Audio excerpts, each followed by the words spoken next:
Olá a todos, sejam muito bem-vindos a esta sala virtual. Agradecemos desde já a vossa presença e o tempo dispensado para acompanharem-nos nesta sessão. Gostaria de referir que a EFI Group tem como ambição tornar-se um parceiro de referência nos temas relacionados com a sustentabilidade e ESG, sendo estes reconhecidos como agentes de mudança para as organizações. Para tal, temos vindo a apoiar os nossos clientes, incentivando-os a adotarem práticas direcionadas e diferenciadas no mundo VUCA, em prol da adoção de modelos de negócio onde a sustentabilidade tem um grande papel de destaque. Neste sentido, desenvolvemos um conjunto de comunicações e conteúdos informativos relevantes para todas as organizações. Hoje, a EFI Group promove o seu segundo webinar, intitulado Jornada da Sustentabilidade, o caso das PME, que integra uma série de 3 sessões informativas. Até porque compreendemos que a sensibilização e capacitação das organizações é incontornável para conseguir incorporar a sustentabilidade nos seus modelos de negócio e, assim, fazerem face aos inúmeros desafios atuais e futuros nesta matéria. A proximidade, capacidade técnica e confiança que transmitimos aos nossos clientes colocam-nos numa posição diferenciadora capaz de nos posicionarmos enquanto parceiros de negócio por um futuro cada vez mais sustentável. Como tal, temos o gosto de iniciar este webcast, cujo principal objetivo é falar sobre os conceitos atuais do que é a sustentabilidade, do ESG e de que forma é que estes desafios também se aplicam às empresas e quais é que são as principais motivações de âmbito corporativo. E, por fim, claro está, concretizar quais é que serão os próximos passos nesta área. Sem mais demora, passo a palavra à Climate Change and Sustainability Advisor da EFI Group Portugal, Lourdes Guerra. O palco é todo teu. Olá, obrigada, Fábio. Muito bem-vindos. Olá a todos. Espero que esta seja uma sessão frutífera e, portanto, que vá ao encontro também das vossas expectativas. Bom, é claro que para sensibilizar e capacitar não poderemos deixar de reavivar aquele que é o enquadramento histórico destes temas, alguns conceitos básicos, o panorama atual, não é? Porque é que se fala tanto de sustentabilidade e que desafios ou que riscos e oportunidades é que estão ali mesmo ao virar da esquina para as empresas. Por fim, não menos importante, a questão da jornada de sustentabilidade, no caso em particular das PME. E sem mais demora, passemos àquele que é o enquadramento histórico, sem me demorar muito, porque se tiveram a oportunidade de assistir ao primeiro webinar, este enquadramento histórico foi lá espelhado, mas importa de alguma forma relembrá-lo para percebermos que não se fala assim há tão pouco tempo deste tema. Portanto, a ideia de desenvolvimento sustentável surgiu a partir de um conceito de ecodesenvolvimento, proposto durante a primeira Conferência das Nações Unidas sobre o Meio Ambiente e Desenvolvimento, que teve lugar na Suécia em 1972, e pela primeira vez foi utilizada a palavra sustentabilidade, num contexto de discussão do futuro do homem, até porque acabava por estar muito relacionada com aquilo que era também as necessidades, não é? Básicas do próprio desenvolvimento e do crescimento da população humana. Destaco aqui também, cerca de 15 anos depois, a publicação dos limites de crescimento, onde se faz a incisiva relação entre aquilo que é a evolução da população humana e a escassez de recursos. Portanto, há aqui um desenvolvimento, há uma linha de raciocínio clara naquilo que é o limite de crescimento que existe, não é? Nós não podemos consumir indefinidamente e não podemos crescer enquanto população mundial indefinidamente, até porque os recursos existentes não o permitirão. E, portanto, há aqui uma relação matemática evidente. Portanto, foi em 1987 publicado o Nosso Futuro Comum, e neste documento é pela primeira vez que o tema de ambiente e de desenvolvimento foram discutidos como uma única questão. No fundo, é como se nós estivéssemos hoje a gerir, não é? Algo também que herdamos dos nossos netos, e se calhar se as empresas tivessem um bocadinho mais esta filosofia, tratassem melhor do presente e dos recursos que temos disponíveis para viver. Porque infelizmente já está bastante comprometido, e por isso tem sido feito aqui um trabalho até das organizações governamentais internacionais de se reunirem, e aqui o marco histórico da Cimeira da Terra em 1992, que pela primeira vez reuniram os principais líderes e para discutir questões comuns a todos e que afetam a todos. Em 2000, as Nações Unidas definiram os Objetivos do Milénio, que eram 8 e que focavam grandes áreas que precisavam, de facto, de uma intervenção a nível internacional para resolver questões tão graves como a fome, a mortalidade infantil, mas, infelizmente, estes objetivos não tinham metas, portanto, foi difícil implementar, foi difícil gerir e foi difícil conseguir, efetivamente, medir um desempenho. Foi então que, em 2015, nasceram os Objetivos para o Desenvolvimento Sustentável, os famosos ODS, eles são 17, trazem-nos 169 metas, elas são muitas, associadas, e, portanto, há aqui um compromisso mundial, não é? Mais abrangente, organizado, no fundo, por pessoas, planeta, parcerias, em prol daquilo que é a paz e relacionado realmente e com uma conotação muito, muito forte naquilo que realmente é a necessidade de estabelecer parcerias para fazermos face a tantos e tão complexos desafios. Infelizmente, nós sabemos que muitos destes objetivos já não vão ser possíveis de alcançar. 2030 está já aí à porta, portanto, provavelmente depois dos ODS virão outros objetivos, outras dinâmicas mundiais para nos ajudarem a fazer face àqueles que são os desafios que enfrentamos como casa global. Isto não é um tema novo, falou-se sempre de desenvolvimento sustentável, depois sobre sustentabilidade, agora fala-se muito no termo ESG, já lá vamos também, e foram criados e foi sendo desenvolvido aqui um framework, digamos, e um enquadramento regulatório muito complexo, que de alguma forma nos traz a 50 anos a falar sobre um tema que devia ser e estar internalizado na agenda de todas as organizações. Só para relembrar, porque importa então percebermos o que é isto do desenvolvimento sustentável, para onde é que nós queremos todos, ou devíamos todos querer caminhar. Basicamente é um conceito que abarca a definição de satisfazer as necessidades do presente sem comprometer a capacidade das gerações futuras de satisfazerem as suas próprias necessidades. Como referi, nós de alguma forma emprestamos, ou pedimos emprestado, perdão, aquilo que é o futuro dos nossos filhos, dos nossos netos, para viver. Portanto, este conceito foi muito importante, porque ele surge então na Comissão Mundial para o Ambiente e Desenvolvimento, no famoso relatório de Brundtland, em 1987, e surge então esta expressão, onde pela primeira vez se relacionava o ambiente com o termo de desenvolvimento e desenvolvimento humano. Numa perspectiva até de maior entendimento, já em 1994 foi criado pelo consultor britânico John Elkington o conceito de triple bottom line, que podem ver no vosso ecrã do lado esquerdo, e portanto ele engloba aquilo que é a dimensão ambiental, a social e a económica, naquilo que se quer como a sustentabilidade, como uma abordagem holística, que considera estas três dimensões. Quando falamos de dimensão ambiental, falamos daquilo que são os recursos naturais, que devem ser conservados, devem ser geridos. Ninguém aqui advoga, ou não é saudável advogar que agora vamos todos parar de consumir e de produzir e de fazer a economia girar. Não, é numa ótica de efetivamente gerir os recursos naturais com consciência, com responsabilidade, geri-los da melhor forma, especialmente aqueles que não são renováveis, porque isso também tem um grande impacto, e em aspas, para aqueles que são fundamentais ao suporte de vida.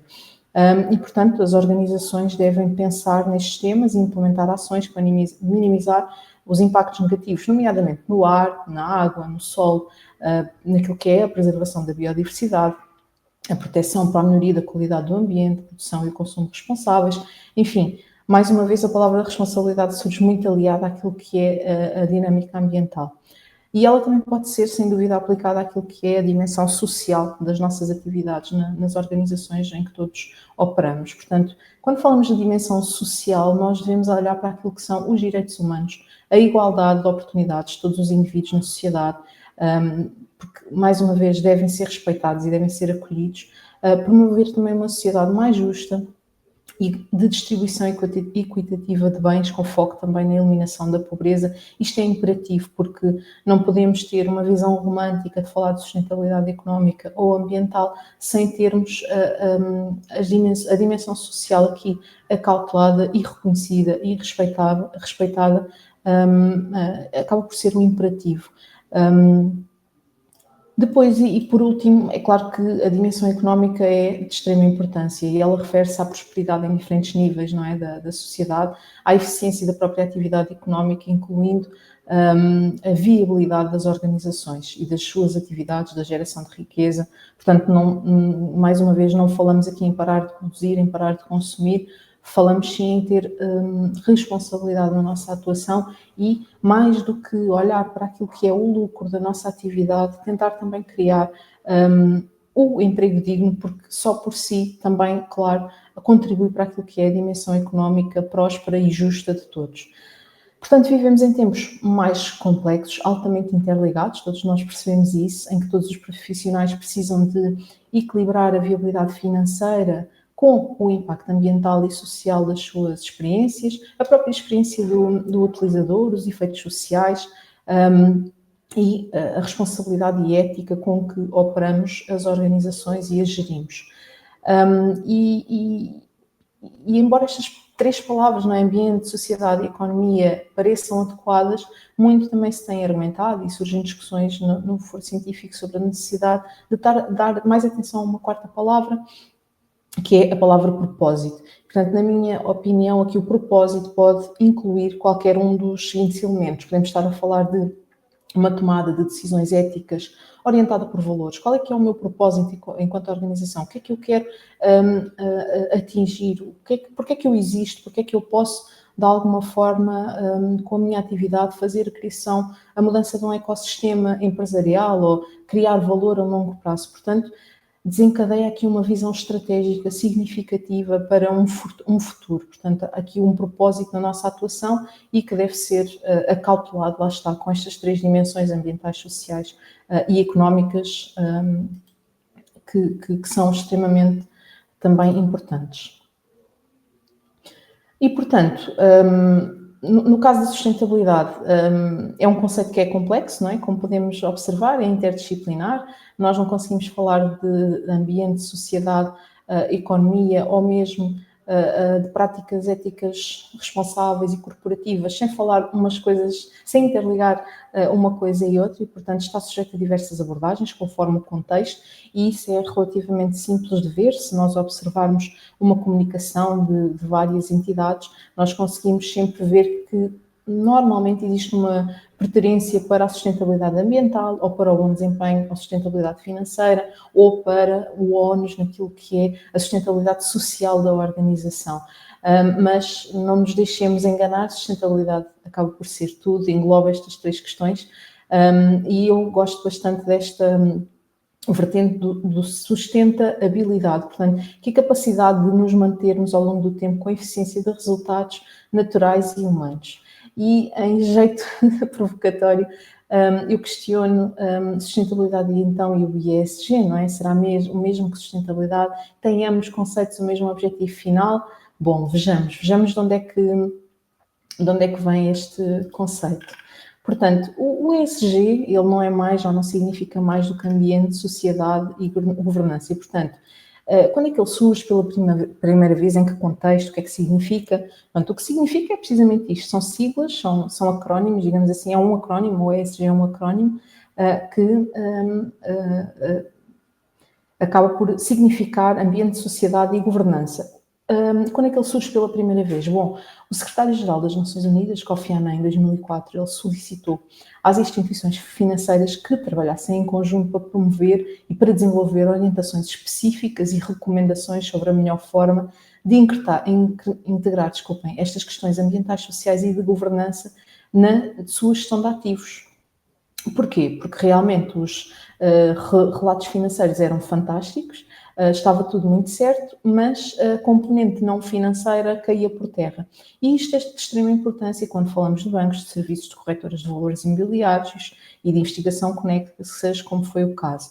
E, portanto, foi produzido um white paper, desenvolvido, lá está, com o apoio de 18 instituições financeiras, nomeadamente a AXA Group, o BNP Paribas, a Credit Suisse, Deutsche Bank, entre muitos outros, e representavam 9 países e mais de 6 bilhões de dólares em ativos sob gestão. Portanto, o peso era muito relevante e trouxe aqui uma nova roupagem.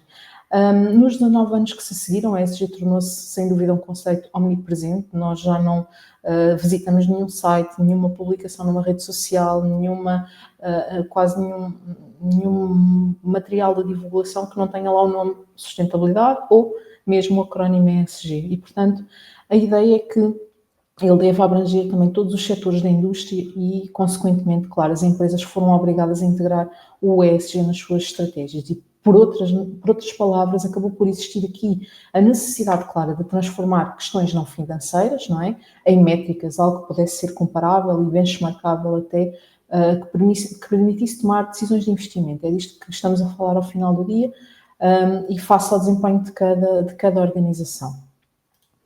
Portanto, o ESG, só a título de exemplo, e todos os temas e subtemas que compreende e que abordam, trazem uma visão atualizada do conceito de sustentabilidade, alinhada também com os desafios do século XXI. Ele não é assim tão distinto ou tão distante, desculpem, não é distinto, é distante. Ele não é assim tão distante daquilo que é a sustentabilidade, digamos que acaba por ser um meio para atingir um fim, ok? No que respeita, apenas para compreendermos um bocadinho melhor como é que nós chegamos aqui. Em linha com esta necessária também análise financeira, importa relembrar que muito se tem também associado e utilizado como métrica de crescimento do PIB. Importa relembrar que o PIB aumentou exponencialmente desde 1950. Eu não trouxe aqui este gráfico, mas ele acaba por estar ali portanto, tanto do lado esquerdo como do lado direito, temos aqui este tracejado, e o que ele nos diz, e relembrar que o PIB, se calhar começando por aqui, relembrar que o PIB representa a soma de todos os bens e serviços finais produzidos numa determinada região, durante um período determinado, e, como estava a comentar, é um dos indicadores mais utilizados na macroeconomia, com o objetivo de quantificar uma atividade económica de uma região. Mas será que o PIB é efetivamente um indicador, ou que deve ser o único indicador para compreender o desempenho global de uma economia? E eu trouxe precisamente este conjunto de gráficos para analisarmos. Nós conseguimos observar que quando as variáveis do sistema financeiro, do vosso lado direito, e do sistema económico, não é, crescem, como é o exemplo do PIB, existem outras variáveis do sistema Terra, do vosso lado esquerdo, que também aumentam. E aqui no gráfico da direita nós conseguimos ver, da esquerda, nós conseguimos ver as várias variáveis do sistema Terra aumentar, como sejam as emissões de CO2, a ocupação do solo, as emissões de metano. Portanto, nós conseguimos ver que precisamente a partir da mesma altura em que o PIB dispara, não é, sobe exponencialmente, nós também temos as variáveis do planeta Terra a subir. Sendo que um aumento desta natureza nas variáveis do planeta Terra implica um grande desequilíbrio do próprio planeta, não é? Não podemos esperar o contrário, se analisarmos até comparativamente aos anos anteriores desta ocorrência. E, portanto, a componente económica é relativamente fácil de reunir decisores à mesa, discutir que caminhos é que vamos seguir, como é que o vamos fazer. Agora, na componente das variáveis do sistema terrestre é mais difícil, não é? E, portanto, discutir este desequilíbrio é difícil, sentarmos com elas, com estas variáveis e dizer agora a utilização ou a população, o crescimento da população, ou a acidificação dos oceanos, ou a temperatura da Terra, o aumento da temperatura da Terra tem que parar. Não, há que existir medidas, não é, e normativos que permitam que realmente estas variáveis sofram uma inversão. E, portanto, nós neste momento, e a comunidade científica, o que é que conseguiu apurar até agora? Neste momento nós conseguimos compreender que o desequilíbrio das variáveis terrestres tem trazido várias consequências, uma delas é o aumento da temperatura e as chamadas alterações climáticas que daí decorrem, e só para termos uma noção do porquê que este tema é de facto muito importante e urgente, os cientistas dizem que se a temperatura mundial aumentar mais de 1,5 graus até ao final deste século, face aos anos 1800, que é o ano de referência, será difícil prever o que vai acontecer nos sistemas terrestres que suportam a nossa vida e que será, claro, complicado antecipar fenómenos extremos que causam, como sabemos, danos físicos e humanos, e no final do dia estamos a falar do quê? Estamos a falar de perdas económicas.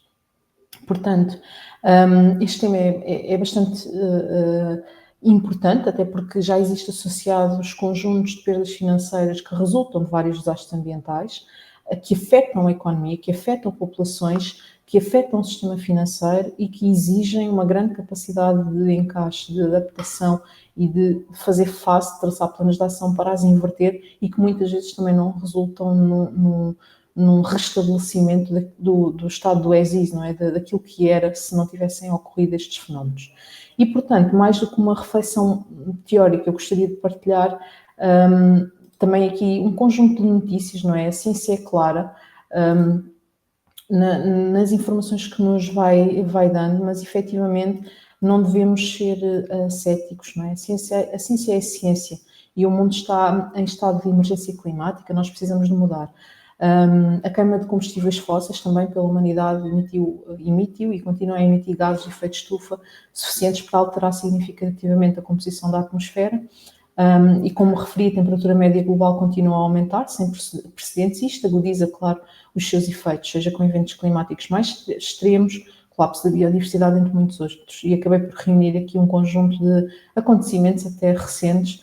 Destaco aqui a questão, por exemplo, da realidade desconfortável de produzir vinho na Noruega. Quem é que pensaria algum dia que esta alteração pudesse ser ali uma oportunidade de negócio, digamos assim, para aquela geografia, mas é de veras preocupante e, portanto, o próprio impacto que estas atividades ou que estas alterações promovem nas economias e na necessidade de ajuste de todos os países é de veras preocupante. Referir ainda que importa olhar para aquilo que são as tendências, não é? E perceber que o caminho que nos trouxe até aqui e o que é que nos espera nos próximos anos, não é? O World Economic Forum tem feito um trabalho fantástico, eles publicam todos os anos o Global Risks Report. Este top riscos globais por gravidade é relativo ao último Global Risks Report publicado pelo World Economic Forum. Ele alerta para quê? Para um conjunto de cenários globais no qual os progressos no desenvolvimento humano estão a ser lentamente reduzidos. E, claro, deixam os Estados, as empresas, os indivíduos mais vulneráveis a riscos novos e ressurgentes. Alguns deles, se nós virmos há 2 anos, temos a desinformação e informação geradas, por exemplo, por inteligência artificial, surge aqui como um risco global grave previsto nos próximos 2 anos, e o quinto mais impactante a 10, o clima extremo, como estava a referir, continua também aqui em grande destaque, e de acordo também com o IPCC, que é o painel intergovernamental, desculpem, para as alterações climáticas, a intensidade e a frequência dos eventos continuarão a crescer à medida que o planeta aquece, é claro. É claro que é um bocadinho... se me permitem a expressão, em casa sem pão todos ralham e ninguém tem razão, não é? Costuma-se dizer assim, e é um pouco o que se está a passar nas questões da sustentabilidade. Todos sabemos o problema, mas infelizmente as ações efetivas e duradouras tardam um bocadinho. E isto também traz, claro, a polarização societal ou da política. Cada vez mais vemos um aumento de posições extremadas, não é? E isto acaba por estar entre os três, este facto acaba por estar entre os 3 principais riscos nos horizontes de curto e médio prazo, de curto e médio prazo, sim, classificando-se em nono a longo prazo. E à medida, claro, que a polarização cresce, os riscos tecnológicos permanecem também descontrolados e a verdade, entre aspas, continua sob pressão. Portanto, mais uma vez, riscos e ocorrências altamente interligadas. Não obstante, se observarmos os riscos a 10 anos, existem 5 em 10 que são representados numa componente maioritariamente ambiental. Isso quer dizer que todas as organizações devem estar alerta para este facto. Porque todas as ameaças ambientais têm uma coisa em comum: as alterações climáticas, mais uma vez. A sua frequência promove, lá está, a intensidade de eventos climáticos, mais frequentes também, mais intensos, degradação de habitat, extinção de espécies, criam, sem dúvida, um impacto negativo naquilo que é o crescimento económico, com perdas financeiras significativas. Mostrar-vos também um estudo desenvolvido pelas Nações Unidas e pela Accenture em 2023, que oferece aqui, digamos, um olhar sincero sobre as perspectivas de mais de 2.600 CEOs de 128 países e 18 setores de atividade, de atividade, desculpem, sobre as oportunidades e desafios urgentes para que os líderes pudessem contribuir para aquilo que é a Agenda 2030 e alcançarem os Objetivos para o Desenvolvimento Sustentável. No fundo, este estudo o que pretende era compreender qual é que seria o impacto das mudanças globais no negócio e quais os principais riscos associados. E, portanto, em matéria de sustentabilidade, e sem ordem específica, eu acho que podíamos identificar desde já 3 eixos de atuação e de motivação para que as empresas mudem e integrem as questões de sustentabilidade no seu negócio e as métricas ESG, ou as práticas ESG, como lhe queiram chamar. Bom, por um lado, a necessidade de gerir os riscos e criar resiliência, como podem observar. É verdade que os contextos económicos são cada vez mais desafiantes, não é? Com a inflação elevada, a volatilidade de preços, ou mesmo a escalada na polarização social, as questões sociais todas que vamos observando, as ameaças à saúde pública, mas temos aqui uma oportunidade para olhar aquilo que é o contexto global de forma diferente, redefinir aquilo que é a nossa forma de atuação e os nossos negócios e importa relembrar que a esfera de atuação das organizações não se pode circunscrever apenas aos seus headquarters, portanto, há toda uma cadeia de valor para gerir e claro que é de extrema relevância fazê-lo para podermos inverter o paradigma que estamos a vivenciar nos dias que correm. Do mesmo estudo, outra das motivações apontadas acaba por ser a pressão societal, não é? O escrutínio dos stakeholders. Não importa ou não basta cumprir apenas aquilo que é a legislação e continuar o nosso business as usual, não é? E a nossa, digamos, licença para operar. As organizações devem procurar cada vez mais um retorno positivo da sua atividade. Há quem defenda até uma questão de uma economia regenerativa, portanto não basta fazer menos bem ou menos mal, neste caso, temos que fazer bem. Para além, e olhar um pouco alinhado com aquilo que eu estava a comentar há pouco sobre o propósito, portanto, para além do lucro e do valor monetário, a organização tem que ter um propósito efetivo de ter um impacto positivo, para além de minimizar aquilo que faz negativamente.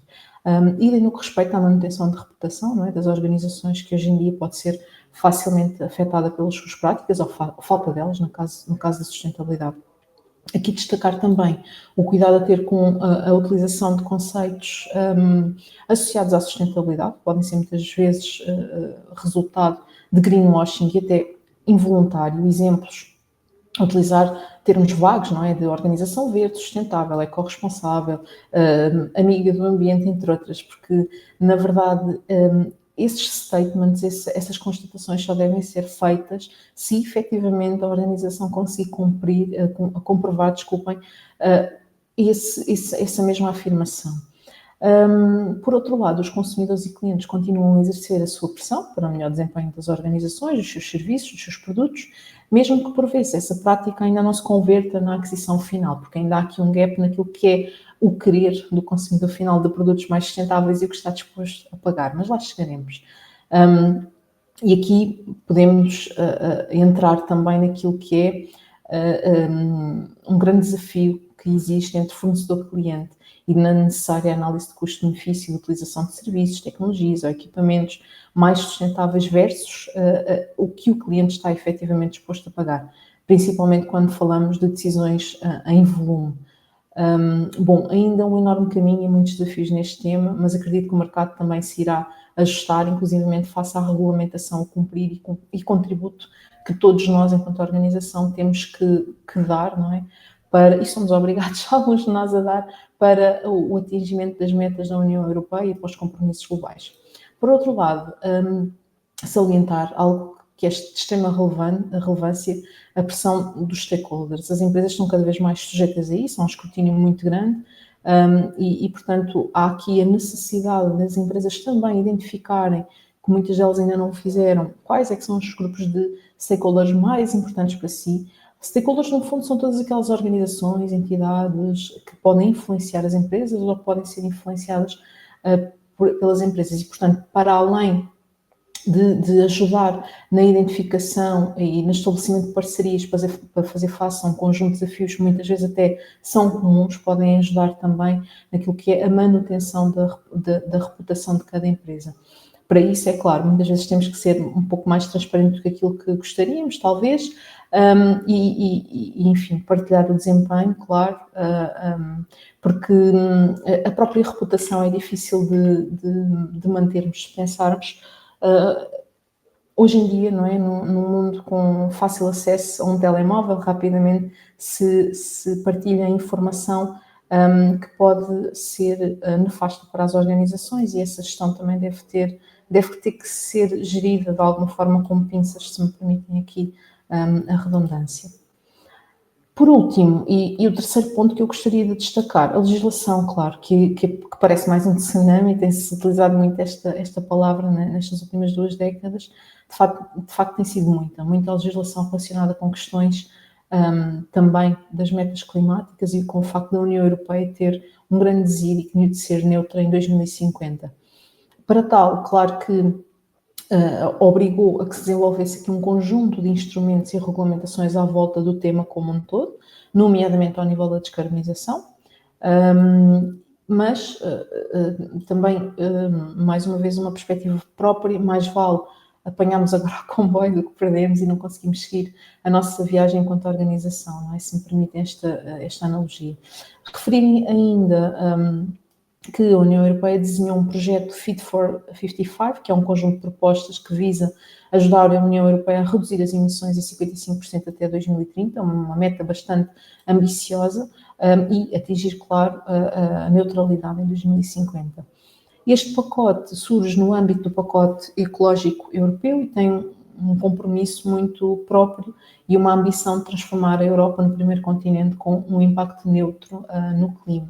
Portanto, tornando uma economia moderna, eficiente, de utilização de recursos, competitiva, e, portanto, é claro que isto exige, e salientar por último, se me permitem, um esforço muito grande naquilo que é o direcionamento para o financiamento sustentável, e isto tem sido uma aposta clara da União Europeia, até pela elaboração daquilo que é o próprio regulamento, os atos delegados, a taxonomia verde, e, portanto, permitem, de alguma forma, todos estes instrumentos ou este pacote de finanças sustentáveis e, portanto, a aposta neste tipo de instrumentos para que, efetivamente, se dirija o dinheiro para os investimentos certos, que permitam a transição ou a implementação de negócios de uma forma mais responsável. E, claro, esta é, sem dúvida, uma preocupação que deve estar também presente junto de todas as empresas. Desculpem, eu estava a falar no slide anterior e não passei, portanto, dar-vos aqui apenas nota face aos objetivos da União Europeia, traçados até 2030, e desta urgência da criação de inúmeros instrumentos e planos com foco que advogam aquilo que é o financiamento e o crescimento mais sustentável. Relativamente aos requisitos de reporte, bom, quase que é uma continuidade daquilo que é o tsunami regulatório. Temos também, e podemos trazer aqui para cima da mesa, as normas voluntárias de relato, sistemas de gestão, ratings, índice, ESG. Eles resultam naquilo que se conhece, não é, nos clássicos sistemas de gestão de obrigações de conformidade. Importa, no entanto, referir aqui algo bastante importante. Isto acaba por ser apenas um overview daquilo que podem ser temas a ter em conta, não é? Para os nossos reportes e para aquilo que a nossa organização deve cumprir, mas importa referir que foi criada de forma relativamente recente a diretiva para o reporte de sustentabilidade corporativa, e ela vai obrigar empresas, nomeadamente as grandes, a reportar, no fundo, os seus impactos, os seus riscos, e tem um conjunto de indicadores que devem ser, claro, obviamente, analisados e respondidos por parte das organizações. É certo que estão abrangidas todas as empresas listadas no mercado regulamentado, incluindo as PME cotadas, com exceção das microentidades, e todas as grandes empresas, incluindo as não listadas, naquelas que têm um total de balanço de 25 milhões, ou então uma receita líquida de 50 milhões, ou um número médio de colaboradores de 250. Portanto, têm que cumprir aqui 2 destes 3 critérios. Porquê que eu estou a referir até aos critérios e esta tipologia de empresas? É certo que as PME não caem diretamente dentro do âmbito da CSRD, desta diretiva. No entanto, elas fazem parte da cadeia de valor e, portanto, de grandes empresas e, portanto, serão chamadas certamente a fornecer informação para alimentar o relato de sustentabilidade dos seus clientes.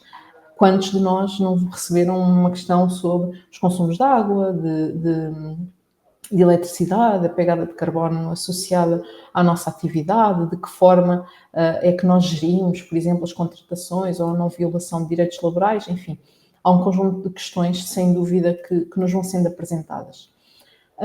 E com isto dizer, e em resumo, que nós podemos ter um conjunto de desafios bastante alargado, mas eu diria que, para além de desafios, nós devemos olhar para este tema como drivers de integração. Portanto, temos aqui uma janela única de oportunidade para criar valor sustentável, seja numa ótica de acesso ao financiamento, portanto, melhorar o nosso desempenho em ESG, para podermos aceder também a financiamento com um custo menor, claro.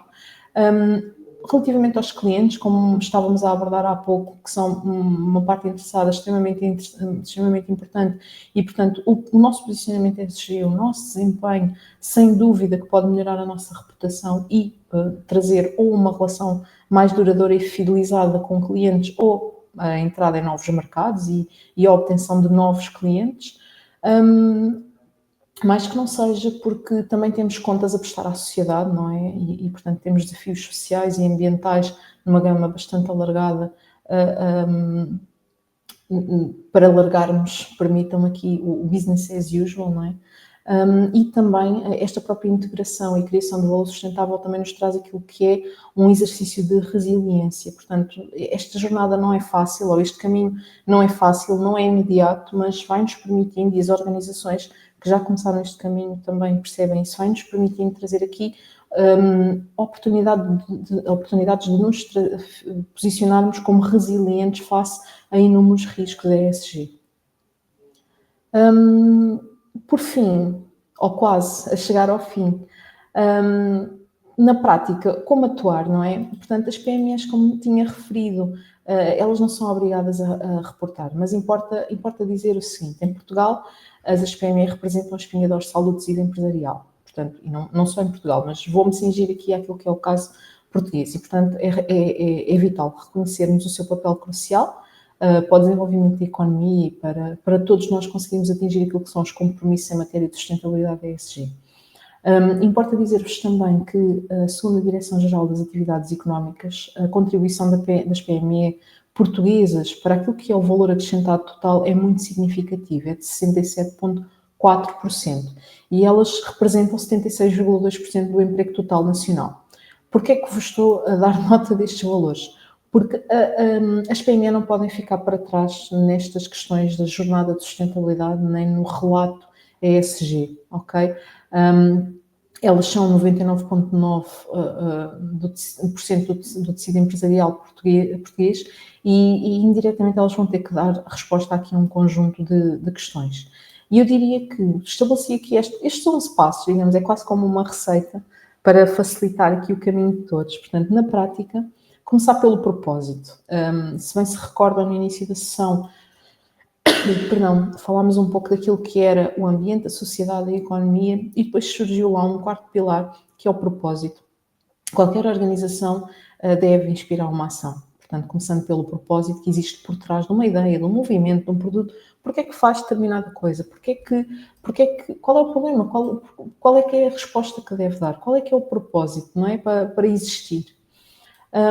E, portanto, na prática, se as PMEs estiverem em linha de conta este estabelecer de propósito, sem dúvida que vão conseguir direcionar a restante atuação como aqui vos está espelhado. Portanto, conhecer a situação atual, fazer um diagnóstico, perceber que tipo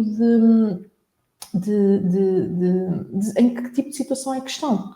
Portanto, qual é o nosso desempenho a nível da água, dos consumos de eletricidade, a nossa pegada de carbono, a nossa relação com os nossos colaboradores, os nossos fornecedores, os nossos clientes, a ética, as práticas anticorrupção no nosso negócio, como é que nós estamos, escolher um referencial, se for o caso, e já há inúmeros disponíveis nesse sentido, escolher um referencial e conhecer a sua situação atual, estou melhor, estou pior, fazer algum benchmark também junto de empresas semelhantes, ajuda a perceber se Realmente, se as outras empresas conseguem, no mesmo ramo ou até em setores diferentes, talvez a minha empresa consiga fazer melhor do que aquilo que faz. Ou, pelo contrário, por vezes até tem um desempenho superior, mas como normalmente há questões que não associam tão diretamente à sustentabilidade, então lá está, não associam e, portanto, não percebem que estão tão bem comparativamente aos restantes. Identificar e envolver as partes interessadas são parte essencial. Aliás, referir que o último objetivo para o desenvolvimento sustentável são as parcerias. Portanto, as parcerias, eu diria que é quase o meu ODS preferido, as parcerias aqui são chave. E, portanto, eu identificar a minha cadeia de valor e os meus stakeholders, digamos que é meio caminho andado para eu identificar quais é que são, então, os temas relevantes, os tópicos materiais que muito se fala hoje em dia. É claro que uma PME não vai ter, assim, tantos tópicos materiais, mas há, de certeza, temas que lhe são relevantes, que são mais prementes e que poderá tratar desde logo. Identificar os seus riscos ESG e, portanto, para poder fazer a sua gestão. Se imaginem que eu sou uma empresa, sei lá, do setor têxtil e que trabalho com empresas fora da União Europeia que, por alguma razão, eu desconfio que violam direitos humanos, então eu tenho que gerir este risco ESG, porque a minha empresa não pode estar associada ou não deve estar associada a nenhuma destas práticas, porque também é um risco de continuidade de negócio e, portanto, da própria reputação da empresa. Isto é apenas um exemplo, mas é claro, sem identificar os riscos ESG, eu não consigo fazer a sua gestão. E também não consigo passar ao sexto passo, não é? Que é definir e monitorizar o desempenho, traçar KPIs, ir passo a passo, tentar alinhar com aquilo que são também os desígnios internacionais e os contributos internacionais, nomeadamente ao nível da neutralidade carbónica, como vos explanei há pouco. Identificar os objetivos para o desenvolvimento sustentável e traçar a sua agenda. Eu trouxe aqui este guia, digamos, ele foi criado, são diretrizes, é o SDG Compass, são diretrizes para a implementação dos ODS na estratégia de negócios para empresas de maior dimensão, mas também pode ser adotado por pequenas e médias empresas, devidamente adaptado, mas digamos que é um documento bastante robusto e que traz algum alinhamento, nomeadamente naquilo que é o próprio contributo dos ODS para a agenda de sustentabilidade, para os compromissos que a própria empresa pode traçar e para os mercados que até lhe pode abrir, para novas oportunidades que lhe pode abrir, melhorando o seu desempenho.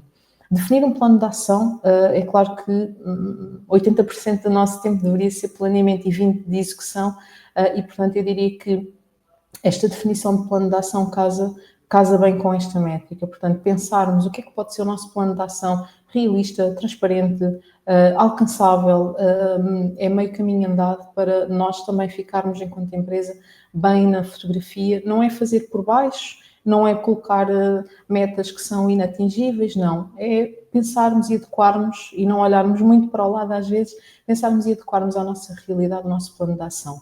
E acompanhar, claro, continuamente o desempenho, porque eu posso ter um plano de ação fantástico, posso ter esta jornada muito bem montada, mas se depois não acompanhar continuamente, se não alocar recursos, se não, de alguma forma, não acompanhar aqui este desempenho, o meu esforço acaba por cair por terra. Sempre que possível, criar o seu próprio relato de sustentabilidade. Isto seria o ideal. Porquê?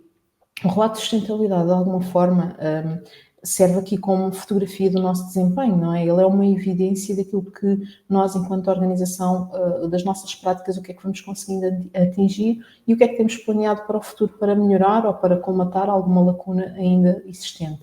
Mas também serve como uma peça de comunicação dos nossos stakeholders. Portanto, se eu pensar na quantidade de vezes que recebo um e-mail ou um pedido de informação a pedir determinado indicador A, B, C, se eu tiver um relatório de sustentabilidade ou um relatório ESG, como lhe queiram chamar, sem dúvida que tem aqui meio caminho andado para não perder tempo no dia a dia, ok? Investimos aqui um conjunto de recursos e significativo, mas no futuro depois vai-nos poupar aqui, sem dúvida, algum caminho.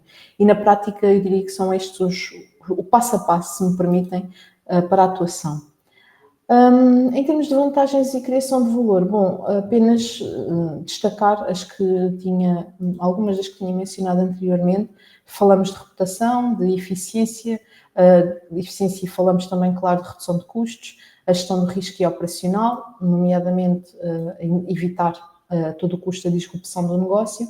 Acaba por ser uma vantagem competitiva também, claro, porque se nós nos posicionarmos no mercado comparativamente aos nossos restantes pares, temos uma posição de destaque. Isso permite-nos oportunidades de negócio diferentes, a inovação, muito daquilo que são as tecnologias mais eficientes, menos poluentes, devem muito àquilo que foi o percurso da inovação ao longo dos anos, claro, e a própria continuidade de negócio. E por último, a reter, em termos de conceitos que me parecem relevantes, portanto, falamos há demasiado tempo sobre o assunto, não é? As ações tardam, face à urgência dos temas. Acho que todos compreendemos, ou é claro para todos, que o business as usual não pode continuar. No entanto, as PME são parte integrante da solução para um futuro mais sustentável e não podem ficar para trás. E, portanto, há aqui uma oportunidade única de fazerem diferente e de fazerem melhor, até para garantir a continuidade do seu negócio e um melhor destaque. E, portanto, para esse efeito, a adoção de uma jornada de sustentabilidade pode ser interessante para fazer face a estes desafios, não é? Que já existem e outros que estão aí ao virar da esquina. E, mais uma vez, e também com este intuito e com este objetivo, a FI Group tem este ciclo de webinars agora presente e tem apostado em alguns materiais informativos também como ferramenta de consciencialização e de capacitação, porque sem dúvida que são gatilhos relevantes para a mudança desejada. Nós, se não abrirmos a nossa mente a outros temas e a outras necessidades, continuamos na mesma, e quem para, não é? Quem não aparece esquece, quem para morre, é um bocadinho por aí. E, portanto, a consciencialização e a capacitação, sem dúvida que são muito relevantes nestes temas, para podermos todos mudar. Obrigado, Lourdes. Mais uma excelente sessão. Tenho a certeza que conseguiste imprimir em todos que nos ouviram este sentido de urgência sobre este tema. Relembro que vamos a meio deste ciclo de webinars e que podem desde já registar-se para o terceiro e último, que será sobre a sustentabilidade e ESG na prática, declarações ambientais e passaporte digital de produto, com a participação especial de Marco Pedrosa, Managing Partner da iCycle. Por isso, vemo-nos na próxima sessão. Obrigado.